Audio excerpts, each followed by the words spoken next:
Salam kasih, salam jumpa kembali dengan kami Majelis Gereja HKBP Parung Panjang. Saudara yang terkasih dalam Yesus Kristus, ada 3 hal yang akan dihadapi oleh seseorang dalam hidupnya. Yang pertama adalah ilmu, wawasan yang dia peroleh selama hidup ini.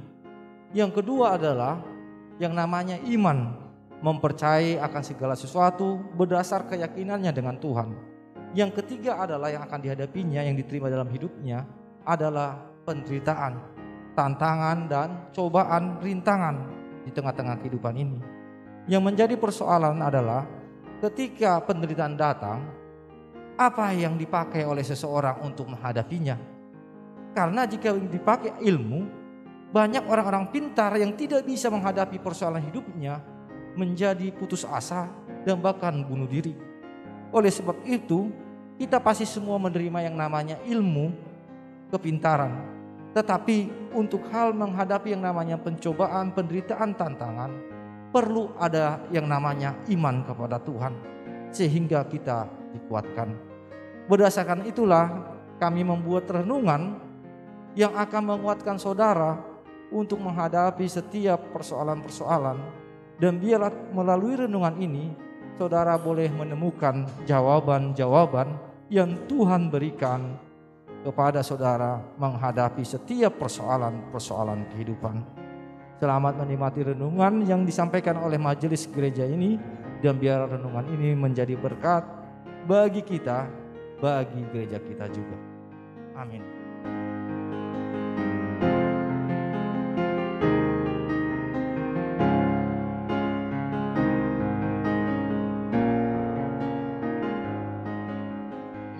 Selamat pagi, kita berjumpa kembali dalam kasih Tuhan yang menyatukan kita. Dan bolehlah kita awali aktivitas kita pagi hari ini dengan firman Tuhan.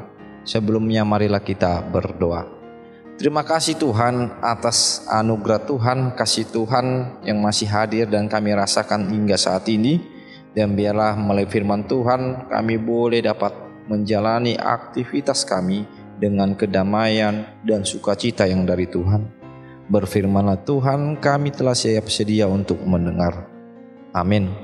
Saudara yang terkasih, firman Tuhan yang menyapa kita pada pagi hari ini tertulis dalam Mazmur pasalnya yang ke-29, ayatnya yang ke-11. Demikianlah firman Tuhan. Tuhan kiranya memberikan kekuatan kepada umat-Nya, Tuhan kiranya memberkati umat-Nya dengan sejahtera. Demikian firman Tuhan. Saudara yang terkasih, kita sering mendengar ada pepatah yang mengatakan rambut sama hitam, warna hati siapa yang tahu. Pepatah ini mengingatkan mengenai suatu keyakinan atau kepercayaan. Sehingga ketika kita menanyakan pribadi lepas pribadi mengenai kepercayaan, pasti akan beragam-ragam menjawabnya. Dan yang menarik dalam kisah kita dalam Mazmur 29 ini, bagaimana kepercayaan pemazmur akan Tuhan di tengah-tengah badai, di tengah-tengah cobaan, tantangan yang dihadapi oleh bangsa Israel.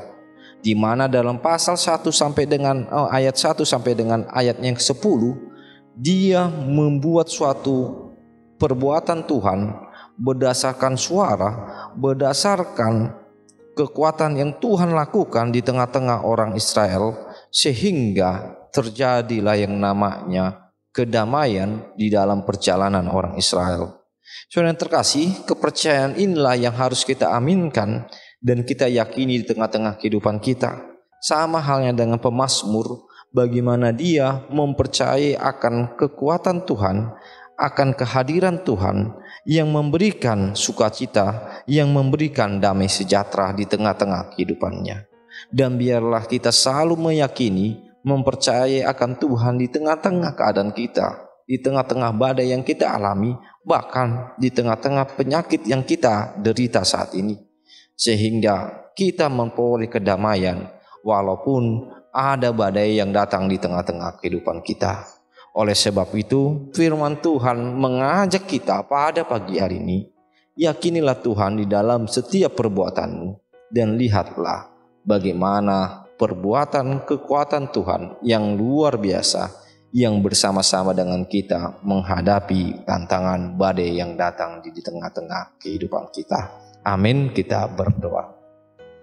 Terima kasih Tuhan atas firman Tuhan yang menyapa kami pada saat ini, di mana kami boleh mempercayai Tuhan di tengah-tengah kehidupan kami. Kadang kami ragu, kadang kami bimbang ketika datang tantangan dan cobaan. Tetapi firman Tuhan menguatkan kami, di mana melalui Tuhan kami memperoleh kekuatan dan damai sejahtera yang dari Tuhan menghadapi setiap badai yang datang dalam hidup kami. Dan biarlah melalui kekuatan dan damai sejahtera yang dari Tuhan, kami selalu menjalani kehidupan kami dengan pengharapan yang hidup yang berasal dari Tuhan. Terima kasih Tuhan, di dalam Kristus Yesus kami berdoa. Amin.